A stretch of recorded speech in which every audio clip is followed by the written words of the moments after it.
red berries sponge out of it. I'm not breeding you this fall.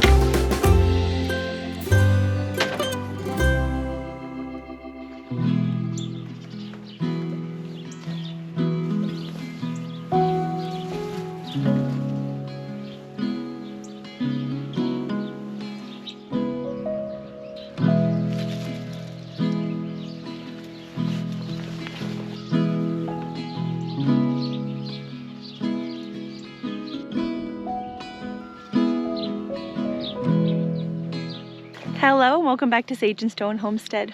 My name is Heather. So we have had 3 full nights of hard freezes. It is very easy to say that most of the raised bed garden is dead, as it should be. It is definitely that time of year. Not that it's not sad. I have covered some of the garden for the last few nights. Under here I have frost tolerant vegetables like chard and lettuces and other types of greens. I've been uncovering them every single day so they can still keep their acclimation to the intensity of the sun, and so that the darkness underneath of these sheets and buckets and totes and things doesn't cause them to get weak, because what they'll do is stretch out their stems looking for light, and it just makes them weak overall, and they wouldn't be able to handle the winds that we get. So it's time to uncover them again, and I don't have to cover them again tonight, which is great.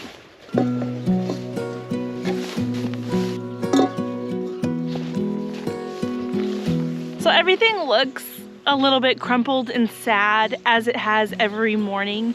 It looks like some things did freeze underneath the cover, other things didn't, but because these are frost tolerant things and they were covered, they handled it pretty well. So I think we actually have a really good outcome here in the raised bed garden, and I actually noticed something pretty cool. So over here is the lettuce bed that I was really hoping to get through the freeze, which it looks like we have.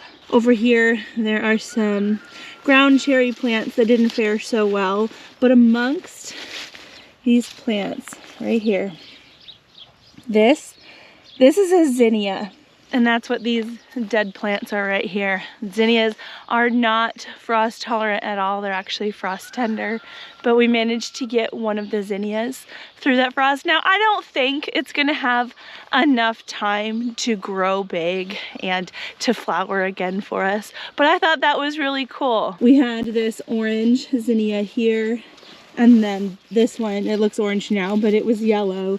So I'm not sure which seed fell, but it did, and I think that's neat. So all of these things that I cut down in order to make sure that I had a harvest from them this fall, it looks really harsh. It looks really brutal what went on. And it kind of was, honestly. In time, these things will come back, and I really look forward to it. See, the arugula is alive, and it's growing more out of the center of the plant there. Same thing with this Swiss chard. All of those look really good. And then, of course, our bok choy or pak choy. This is growing more plants or more leaves out of the little root stumps that we left behind. Over here in these back couple beds, I had some tomatoes. We had some peppers. Tomatoes and peppers are nightshades. Nightshades do not like frozen temperatures, so these guys are goners. And believe it or not, back here, you can't see them very well, but there's actually another series of beds back here that have not messed with much. You can kind of see a leaf there. There are strawberries back here, and I really need to spend some time unearthing those. I don't expect to get strawberries out of these plants until springtime, so I've got some time to clean that up and amend it. Back here is our asparagus, which I'm actually kind of surprised to see. We have some green going on still. But the asparagus tops are largely dead, as happens this time of year. They have all of these red berries on the plant. Now, these berries are toxic, so don't let anyone eat them. They're safe for, you know, wild birds and things, and they do like to eat them, and that's how the asparagus seed can spread. Can you see these black things that I just popped out of that berry there? Those are the seeds. There are lots of them, and I don't think I've noticed any volunteer asparagus around our farm, but I know it happens, and you know, if it happens to me, I'm not going to be sad about it. I will gradually take care of the asparagus beds as well. It's good to cut down the dead growth to about the soil level, or you know, a few inches above the soil, and amend the crowns before winter. I have fertilized and amended the crowns in springtime before, and they've been fine, so there's time. There is time for all of this. Our lovely trellis that's been green and producing all season long has died. The birdhouse gourds that we have curing out here are doing well. This one is basically done. And then I have a bunch of others that I just kind of set out here to cure. And you can tell that they've experienced a freeze, but it hasn't affected them any. What has affected them is rodents, some of them. But most of them have been pretty untouched. So I think I'm going to leave them here until and unless it proves to be a problem. I did harvest quite a few loofah off of these plants as well. This particular loofah is pretty frozen solid still. It hasn't seen the sun yet today. I have been playing around with the green loofah that I have harvested off of this trellis. None of the loofah that I grew actually achieved a maturity where they dried out on the outside and got brown and crispy, which I guess is the most ideal for harvesting the loofah sponge inside. But as you can see here, it does not take much coaxing at all to get inside these green loofah and get a sponge out of it. When I harvested the loofah, I went ahead and brought them inside our shed here, which has been staying quite warm. Right now it's 65 inside of the shed, and we have not run the heater at all. All we've had on is our freeze dryer, and the freeze dryer is keeping this shed quite comfortable. The shed is very well insulated, so these loofah gourds have been more than fine, and I have been, as I mentioned, playing around with them. And the intention was to show you how to peel a green loofah and show you my process in this video, but I have discovered a process that really isn't out there much on the internet, and I'd like it to be more searchable than kind of getting lost in a garden tour like this. So I'll show you what I've been doing, but next week I am going to post like a full how-to on peeling the loofahs like this. So my goal with the loofah sponge is to get them flat like this so that I can fold them up. Let me show you. See, I can fold it like this, and I've got a few layers here that are substantial. I can cut these into like 3, take some cotton twine and sew them together into a little square sponge. And I'm really excited about it. This is working really well, even though our loofah never got to being crispy and brown, like I mentioned before. Well, hello, Margie. Are you looking for a boyfriend? We call this little corner our boyfriend corner. I can see most of the pastures anyway from our house over there, but I can especially see this corner here. So I can tell inside the house when we have a goat that's in heat, because our bucks are over here in these pastures, most of them, and the does come into this corner calling for a boyfriend when they're in heat. And I think Margie's on the prowl. I'm not breeding you this fall, okay? Some of my polyestrous smaller breed goats I am holding off breeding this fall so that I can keep them or get them on a fall milking schedule. I like to have fresh milk year round, and by kidding twice a year, once in the spring and once in the fall, we can keep ourselves in a decent amount of milk year round.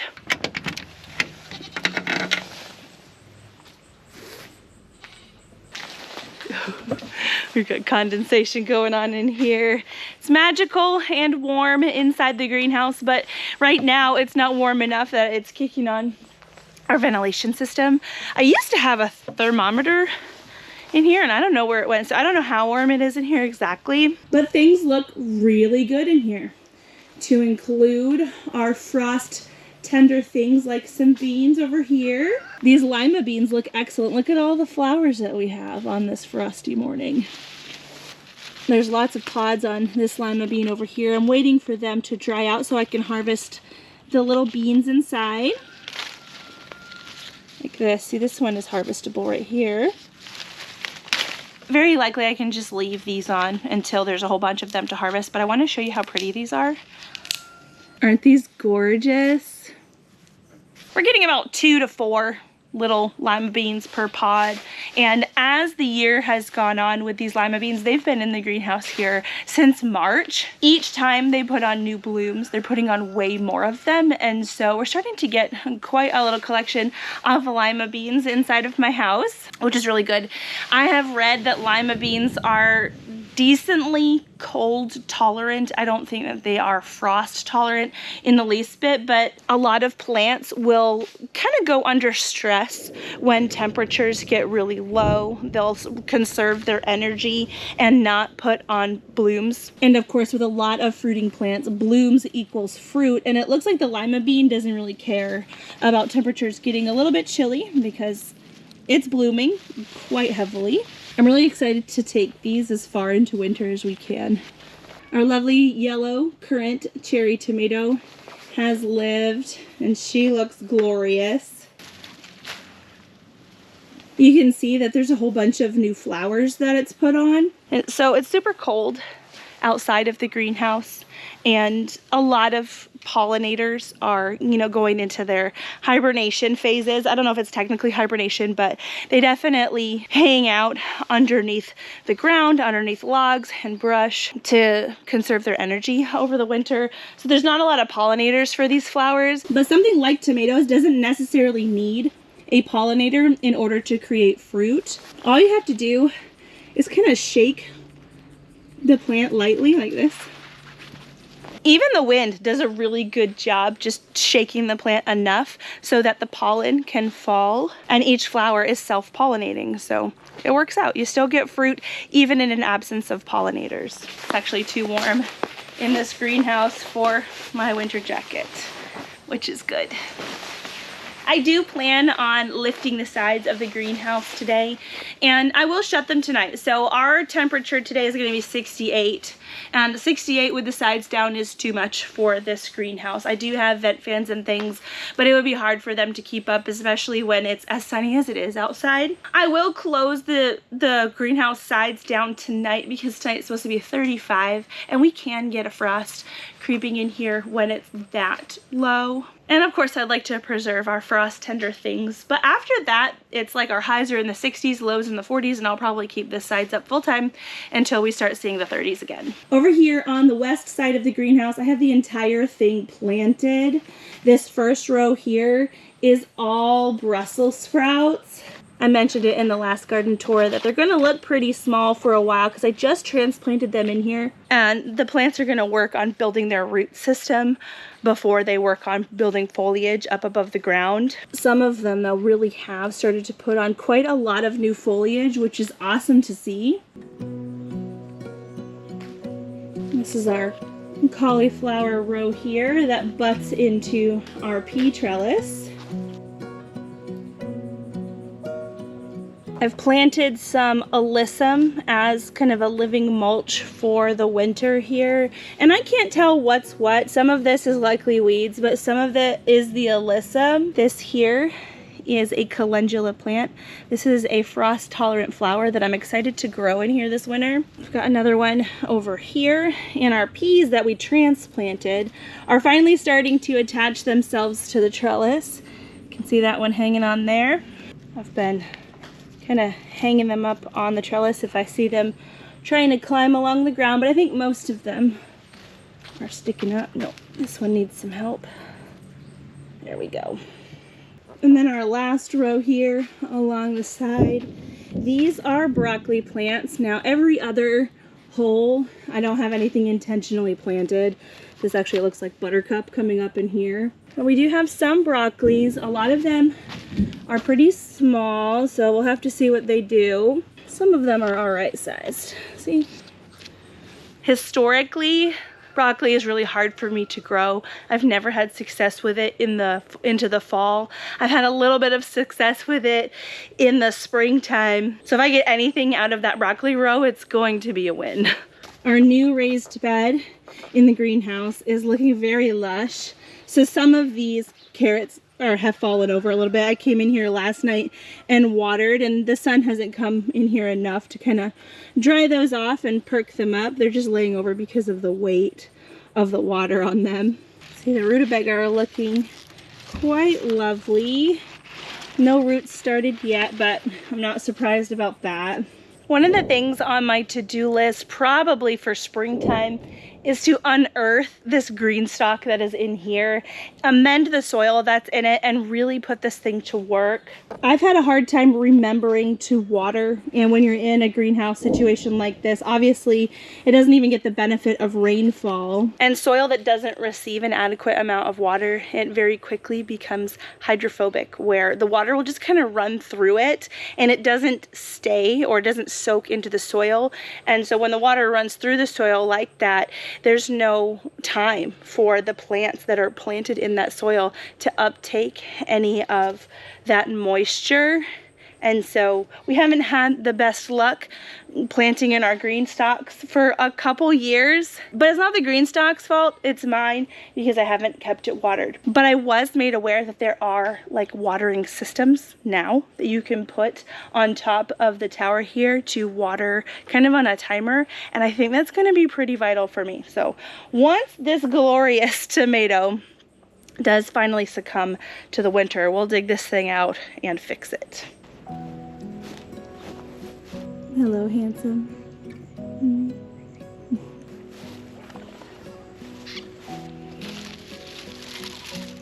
This really long trellis that we have here, this is the first time that we've planted in this space on our garden, and it was actually a really large success. It was really great as far as first-year garden spaces go. So obviously these were exposed to maximum frost, and so the whole lane is dead. And I did leave some of these birdhouse gourds on here. They're not super huge. Some of them I have taken off, but I really would like to see the difference in curing them on the trellis like this, if they're gonna stay on, versus curing them off of the trellis on, you know, like a curing rack. I have officially decided that this is going to be the last named garden tour of the 2023 garden season. It was a very successful garden season in so many different ways. We absolutely will be doing things in the garden. I will bring you in the garden from time to time. I think I'm gonna make a new playlist. It's not gonna have anything in it right now, but I want to keep you up to speed on what is growing here during this time of year. The issue is with the shorter days and the cooler temps, stuff is gonna grow a lot slower, so a weekly garden tour might get a little bit boring and redundant, so we'll try every other week in a separate playlist. I really appreciate you guys being here, and I'll see you again soon.